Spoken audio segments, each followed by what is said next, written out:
Este é o Azul. Viva! Este é mais um episódio do podcast do Azul, o projeto do Público sobre ambiente, crise climática e sustentabilidade. Eu sou o Ruben Martins, jornalista de áudio do Público, também autor do podcast P24. Hoje trago-vos uma conversa sobre hidrogênio verde. Falei com a investigadora Patrícia Fortes, que está comigo neste podcast do Azul. Ela é investigadora do Departamento de Ciências e Engenharia do Ambiente da Universidade Nova de Lisboa. Na altura tinha bastantes dúvidas sobre o que é isto do hidrogênio verde, uma vez que o governo defende esta energia como uma energia de futuro e quer reconverter parte da nossa rede de gasodutos, onde atualmente passa gás natural, numa rede exclusiva para hidrogênio com produção verde. Mas o que é isto do hidrogênio verde? Patrícia, quando estamos a falar de hidrogênio verde, estamos a falar do que ao certo?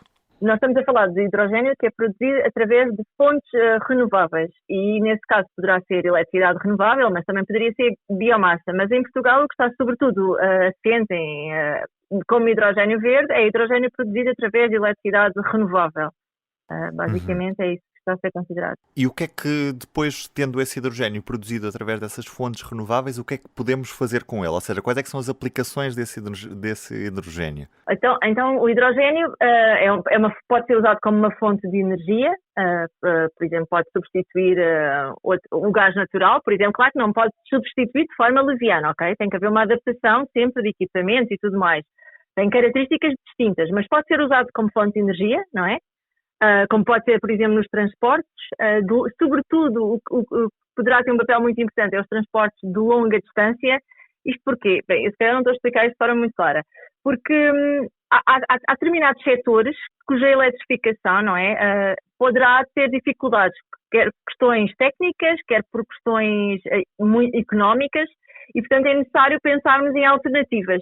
E há vários setores em que isso acontece, e acontece sobretudo na indústria que utiliza calor de alta temperatura e, portanto, nos fornos elétricos a tecnologia torna-se complexa, tem um valor muito elevado e, portanto, poderá ser uma alternativa. E também nos transportes de longa distância, em que consegue imaginar, por exemplo, um caminhão de mercadorias em que tem que se deslocar umas grandes distâncias, teria que ter baterias imensas, não é? E que seriam pesadas, ocupariam espaço e, portanto, o hidrogênio surge aí como uma alternativa nesse tipo de coisas. Depois também há outros papéis que o hidrogênio pode ter. Por exemplo, fala-se muito em utilizar o hidrogênio como recurso, como matéria-prima, será, por exemplo, da produção de fertilizantes, ou para a produção, o que fala muito é na siderurgia, ou seja, mas em Portugal tal não é necessário, porque a nossa siderurgia produz apenas ferro e aço através de sucata, ou seja, nós não temos o que nós chamamos a produção de ferro e aço primário, só secundário, e, portanto, a nossa siderurgia já é eletrificada, portanto aí não tem papel. E depois há um quarto papel que o hidrogênio pode ter, que é como de armazenamento de energia. Ou seja, existem baterias que nos permitem armazenar, por exemplo, eletricidade, mas durante um período muito curto de tempo, não é? Temos, obviamente, as barragens que nos permitem armazenar entre estações, podemos dizer assim, mas o hidrogênio poderia surgir também como uma alternativa, um armazenamento de longo prazo. Pronto, e fala-se muito também nesse possível papel do hidrogênio. E neste preciso momento, o hidrogênio pode ser visto já como uma fonte de energia fiável ou a tecnologia ainda tem de ser mais desenvolvida para podermos estar mais dependentes do hidrogênio, coisa que se calhar neste momento não estamos, precisamente porque ainda não está tão desenvolvido a investigação nessa área como devia estar. Não sei se faz sentido a pergunta.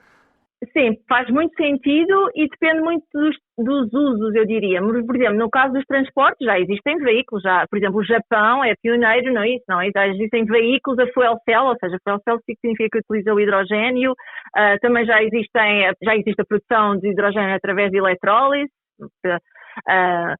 e, portanto, a tecnologia já, obviamente, que vai avançar. É suposto que com o avanço da tecnologia haja uma redução de custos, também com o que se chama economia de escala, ou seja, vai haver um aumento do número e, portanto, é expectável que haja aumentos de eficiência e aumento e de redução de custos, mas a tecnologia já existe, não, ou seja, não é nada de novo. Portanto, não é por aí. O nosso problema não é esse, diria eu. Então, qual é que é o nosso problema? O nosso problema neste momento, uma das coisas que se considera é estão-se a desenhar cenários de grande aumento de produção de hidrogénio verde, por exemplo, através de eletrólise, não é? E agora surge a dúvida, será que existe capacidade mundial de produzir de forma assim tão rápida eletrolisadores suficientes para satisfazer essa procura?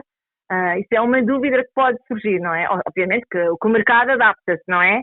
Mas atualmente isso pode ser um constrangimento. E especificamente sobre a questão do transporte do hidrogénio verde, como é que funciona o transporte? É possível fazê-lo por exemplo, é fácil reconverter um gasoduto que hoje é utilizado para gás natural para hidrogénio verde? É preciso adaptá-lo? Como é que funciona?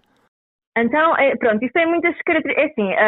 O que acontece é que a maior parte da rede de transporte de gás na Europa, inclusive a portuguesa, é de ferro, ou de aço, neste caso aço, não é ferro, aço. Uhum. E o que acontece é que a molécula de hidrogênio, os dois átomos são muito pequeninos e conseguem-se vou tentar dizer uma linguagem mais simples, penetrar entre as moléculas do ferro e aço, não é? E causar um fenómeno que se chama embrittlement. E causa, de longo prazo, pode causar fissuras. E, obviamente, quanto maior o volume de hidrogénio que circula nessas tubagens, não é? Desse material, maior a probabilidade de causar essa situação. E por isso é que a literatura fala muito que até cerca de um volume de 20% de mistura não se espera que hajam grandes problemas, não é? Porque é também mais ou menos o que se tem vindo a investigar. Mas a partir daí há uma grande incerteza e provavelmente causará grandes danos e, portanto, isso não é execuível utilizar esse tipo de condutas. Obviamente que pode haver eu não sei qual é o termo que se usa, mas pode haver uma adaptação dessas condutas, mas obviamente isso deve ter um custo, ou seja, criar um revestimento para proteger, mas isso deve ter um custo acelerado, um custo elevado, não é? Mas isto estamos só a falar destas tubagens de transporte de gás que são de aço. O que acontece é que a nossa rede de distribuição, não é? Já não é de eu nunca consigo dizer essa palavra, polietileno, propilietileno. Polietileno, não é? É isso mesmo. Sim. E, portanto, aí já não haveria problema. Ou seja, se produzíssemos hidrogénio de forma descentralizada, para regiões de forma descentralizada, e fosse injetado, por exemplo, na nossa rede de distribuição, aí já não aconteceria esse problema com o transporte de hidrogénio, ok? Uhum. Claro que depois há problemas, há situações posteriores. No caso dos equipamentos, por exemplo, que nós utilizamos, tal como quando substituímos do gás chirado para gás natural, tiveram que existir substituições, não é? Dos equipamentos, das habitações, por exemplo. O mesmo acontece no caso de substituirmos por hidrogénio. Uhum. Mas pronto, no caso do transporte, nesse tipo de distribuição não haveria problema. No caso na nossa rede de transporte, sim, isso seria um problema. Há uma coisa que eu queria partilhar e que é muito importante e que normalmente se esquecem deste assunto. 20% em volume de hidrogénio, em termos energéticos e, consequentemente, em termos de emissões, representa cerca de 7%. Ou seja, se nós estivermos a substituir apenas 20% de volume de gás natural por hidrogénio, só vamos estar a reduzir as emissões de gás natural em cerca de 7%, o que seria muito pouco, não é? Está muito longe de atingirmos a descarbonização que Portugal se comprometeu, não é? Da neutralidade carbónica. Portanto, a alternativa não pode ser essa, só a injeção de 20%, não é suficiente, está muito, muito longe. E isto é importante ter em conta. Já agora uma curiosidade.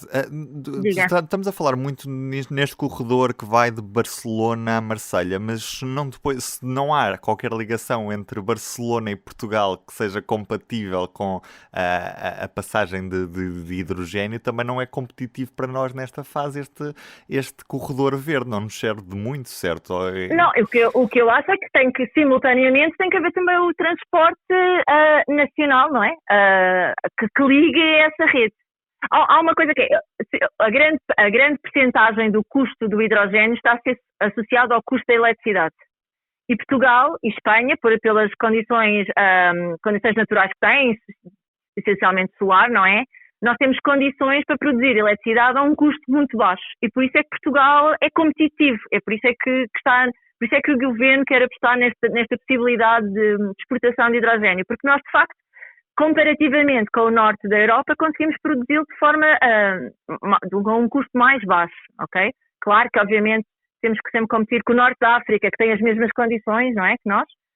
Mas pronto, daí é que vem a nossa competitividade e nós tivemos leilões de solar com preços muito reduzidos e, portanto, a expectativa é que se consiga produzir eletricidade de forma muito mais barata comparativamente ao resto e claro que esse valor depois vai se refletir num hidrogênio com um custo muito mais baixo. Neste momento em Portugal não temos nenhum projeto já implementado de produção industrial de hidrogênio verde, certo? Isto ainda são só projetos para o futuro, não temos nada já a funcionar, ou temos? A nível industrial? Em grande escala não existe ainda. Ok, acho que a primeira vai ser a nossa expectativa é a Sines, não é? Exatamente, e, portanto, exatamente. É a grande expectativa. Mas de qualquer forma tem que haver, obviamente, uma ligação entre Portugal e a outra pipeline. Senão, quer dizer, senão não faz sentido onde é que nós participamos aí, não é? Exatamente. De qualquer forma, independentemente disso, é necessário ter em conta, ou seja, por mim parece-me, obviamente,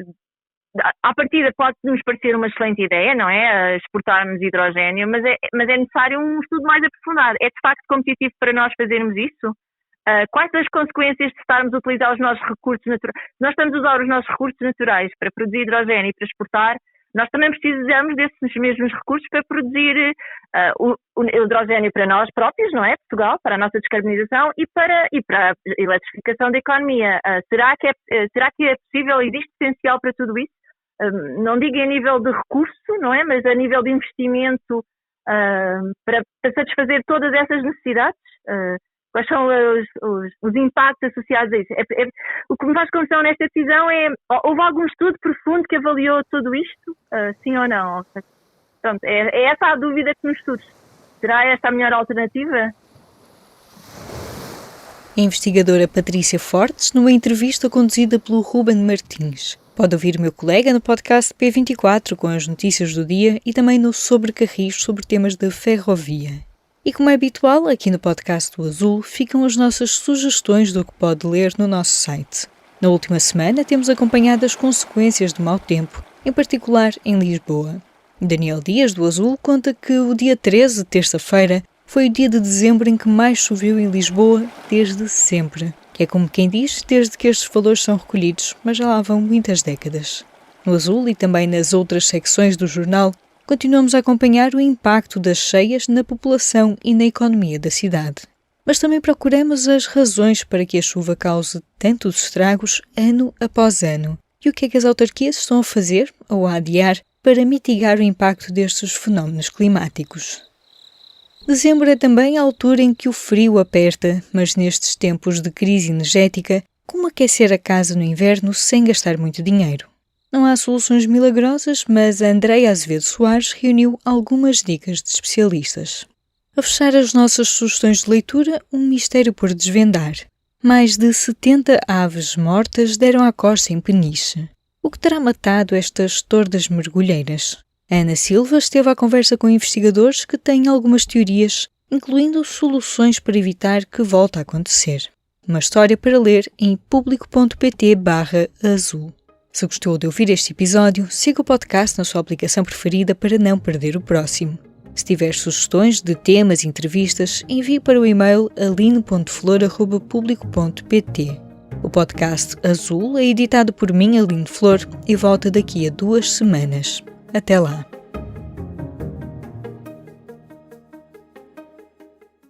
O público fica no ouvido.